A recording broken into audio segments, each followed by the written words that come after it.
So itong Moto G100 Pro ay nabili namin for 9,999 pesos. Pero meron kayong ilang mga risk na kailangan malaman bago nyo ito i-purchase. Pero umpisa muna natin sa unboxing.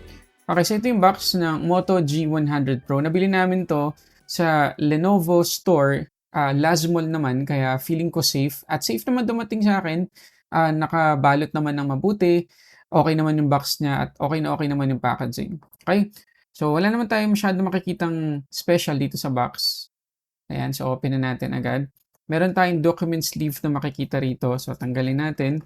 Tingnan natin kung ano yung mga kasama na accessories. So, meron tayong SIM ejector pin. Meron tayong documentations at yung kanyang hard case. Ang ganda ng hard case na guys. So, tinan nyo. Diba? Ano siya? Parang TPU na. Tapos merong Moto logo na naka-engrave. Medyo exposed lang yung ilang parts ng phone kasama yung power lock button tsaka yung volume up and down, pati ilalim niya. Pero for the most part talagang protected yung phone natin, lalo na yung camera bump, kita nyo. Diba? So maganda yung case na kasama. Tapos ito na yung mismong phone. So yung nandito sa atin ay yung purple daw na kulay. Pero sa totoo lang, sa personal, mas mukha siyang blue kesa purple. Pero kung titingnan ninyo, yung website ng Motorola, hindi talaga purple yung pangalan ng kulay na to ng Moto G100 Pro. At para lang sa kaalaman ninyo, yung Moto G100 Pro na model name nito ay exclusive sa China. Kung global model name yung pag-uusapan natin, Moto G86 5G naman yung model name nito. At mapapansin niyo na yung likod nitong Moto G100 Pro ay naka-eco leather. And kaya may pagka-leather yung texture ng kanyang likod. Napakaganda guys, sa totoo lang. Hindi mo iisipin na 9,999 pesos lang yung presyo nito. So tabi ko muna. Tapos tingnan natin yung ilalim. So meron tayo ditong charging brick, USB-A yung port. Tapos ito yung USB-A to USB-C cable. So basically, yan lang yung laman ng box. Okay, ito naman yung itsura niya kapag nakalagay yung hard case niya. Yan, maganda pa rin naman yung itsura. Tapos madali siyang i-maintain kasi hindi kapitin ng smudges or fingerprints yung likod kahit na nakasuot yung case. At kagaya ng sinabi ko kanina, meron tayong risk na makukuha kapag binili natin itong Moto G100 Pro kasi hindi talaga to available dito sa Philippines. Kagaya na lang nito, naka-open or naka-unlock yung bootloader nitong G100 Pro. So, basically, may custom ROM na naka-install dito. So, siguro para maging global ROM or global version, yung China na model, yung G100 Pro, ay nilagyan nila ng global ROM. Pero, China pa rin yung version nito. So, yun yung kailangan ninyong tandaan dito. Unlock yung bootloader. Pero, tinesting ko yung GCache para makita lang kung gagana yung mga banking apps. Hindi ko lahat tinesting Hindi ko tinesting yung BDO, hindi ko tinesting yung Union Bank or ibang banking apps. Pero yung GCache, na-open ko rito, nagamit ko, nakapag-send ako ng cash. Pero syempre, kahit na na-testing ko to at okay naman yung GCash, buy at your own risk pa rin. Tapos ang maganda pa rito sa G100 Pro, meron tong IP68, IP69K at MIL STD810H na certification or protection.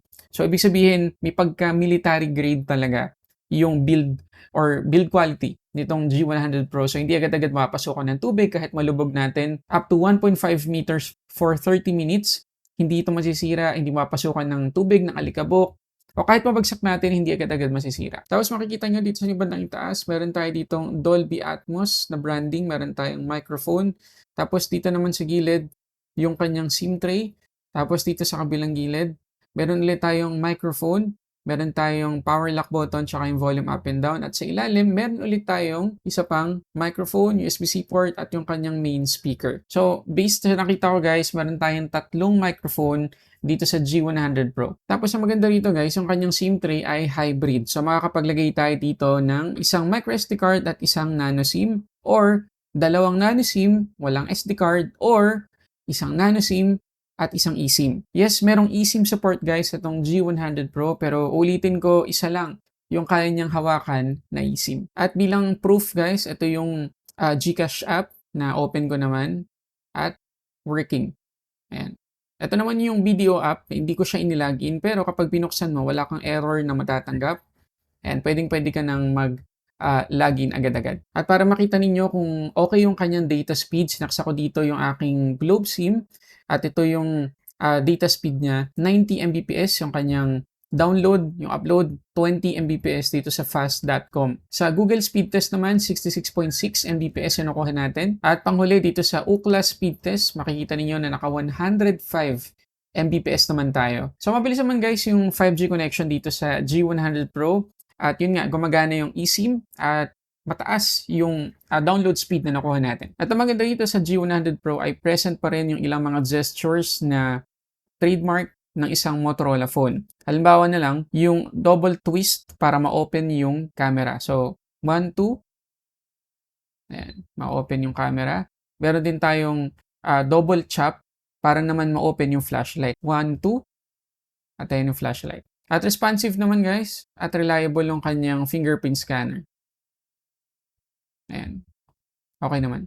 Ngayon pagdating sa display, itong G100 Pro ay naka 6.67 inch POLED 1.5K resolution at 120Hz naman yung max refresh rate. Tapos meron tayong Corning Gorilla Glass 7i protection at aabot ng 4,500 nits yung kanyang peak brightness. At makikita ninyo pantay yung bezels natin mula doon sa baba, sa taas at sa dalawang gilid. So maganda guys yung display at again, hindi mo aakalain na 9,999 pesos lang kasi based sa specs niya on paper, pang mid-range phone na yung display nitong G100 Pro. Ang ganda rin ng kulay niya guys, napaka-punchy. Hindi tayo mabibitin sa accuracy. Tapos sa maganda pa dyan, yung kanyang Widevine Security Level 1. So makakapag-play tayo ng Full HD content sa Netflix. Ngayon, out of the box guys, naka-Android 15 na tayo dito sa G100 Pro. Dimensity 7300 yung kanyang chipset, 8GB na LPDDR4X yung RAM, at 256GB na UFS 2.2 yung kanyang storage kapag binili natin. At according sa research ko, aabot daw ng dalawang major Android upgrade yung matatanggap nitong G100 Pro. So hanggang Android 17.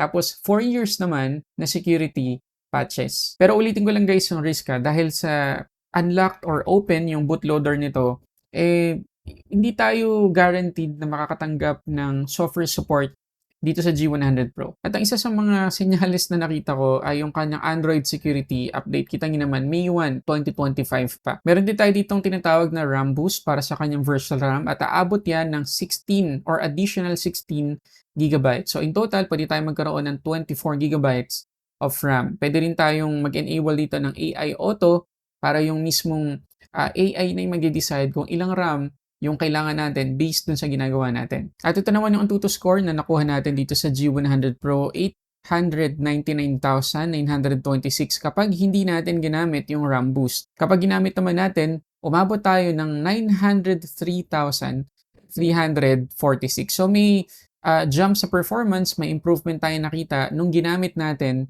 yung RAM boost. Ngayon pagdating sa gaming guys, good news kasi compatible sa Subnautica itong G100 Pro kasi ang taas ng Antutu score na nakuha natin. So expect natin na magiging maganda yung gaming performance natin dito sa G100 Pro. So dito sa Subnautica, alam naman natin napaka-demanding ng graphics ito pero nakaya naman niya. Hindi man mataas yung FPS na nakuha natin sa mismong gameplay pero napaka-acceptable na. At pagdating naman sa kanyang camera, meron tayo ditong 50 megapixels na main shooter na merong OIS. Tapos 8 megapixels naman yung kanyang ultrawide at 32 megapixels yung selfie camera. At bago ko pa makalimutan, gusto ko lang i-share sa inyo na may additional features itong G100 Pro pagdating sa kanyang camera application. At isa na dyan, yung palm capture. So gaganyan lang natin yung kamay natin at pwede na siya mag-take ng picture or mag-start ng video recording. Plus, meron din tayo dito tinatawag na audio zoom. At nakita natin yun sa flagship ng Samsung before na kapag zoom natin yung video, mag-zoom din yung kanyang audio.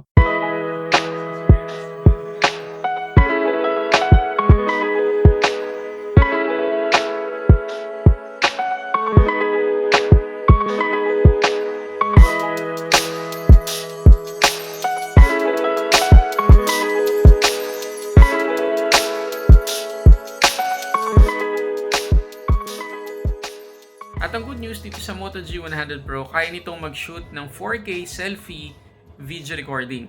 Hanggang 30 FPS nga lang. Yung rear naman niya or yung main camera ay 4K 60 FPS yung pinakasagad. And again, para sa ganitong presyo ng phone, nakakabilib na pwede na tayong mag-record ng 4K video dito sa kanyang selfie camera. Anong masasabi niyo sa quality? Comment kayo dyan. Ngayon, pagdating naman sa battery, meron tayo ditong 6,720 mAh na capacity at 30 watts yung kanyang charging speed. At ito yung SOT na nakuha natin dito sa G100 Pro dito sa PCMark. 13 hours, 48 minutes. Para sa akin, hindi impressive pero hindi naman sobrang sama. Almost 14 hours naman yung nakuha niya. Pero siguro dahil hindi nga optimized yung ROM na install dito kasi nga custom ROM lang yung inilagay nila. Pero sana sa mga susunod na software support, kung sakali man na meron to ma-receive, ay mag-improve pa yung kanyang screen on time. At pagdating sa charging, 16 to 100%, 1 hour and 12 minutes ko naman to na charge. Okay, so yun na lahat guys sa mga gusto ko i-share tungkol dito sa G100 Pro. Good start, no? Para sa 2026 as first smartphone na marireview natin ngayong taon. Pero yun nga, meron lang tayo ilang mga risks na kailangan tandaan. Ulitin ko lang unlock po yung bootloader nito. So parang nag-install sila ng custom ROM para maging global version yung G100 Pro. So hindi guaranteed guys na makakatanggap tayo dito ng mga software support. Pero kagaya na nakita ninyo, goods na goods yung kanyang performance. Mataas yung Antutu score na nakuha natin. Maganda yung camera performance niya. Ang ganda rin yung display. At kahit yung mismong design, maganda rin. Ay, wala naman ako naging problema pagdating sa GCash application. Na-open ko rin ng video app. Nakita nyo kanina. Pero ulitin ko, buy at your own risk. Pero overall guys, masasabi ko na magandang phone to. So if ever man nabili nyo to, hindi kayo magsisisi pagdating sa performance na. So yun muna guys, maraming salamat sa panonood. If ever na nakabili ka na nitong G100 Pro, pakishare naman sa amin yung experience mo or kung meron ka bang experience na error dahil unlock yung kanyang bootloader, pakicomment dyan sa baba. So yun muna guys, maraming salamat sa panonood para sa samot-saring unboxing and reviews. This is Sulit Tech Reviews.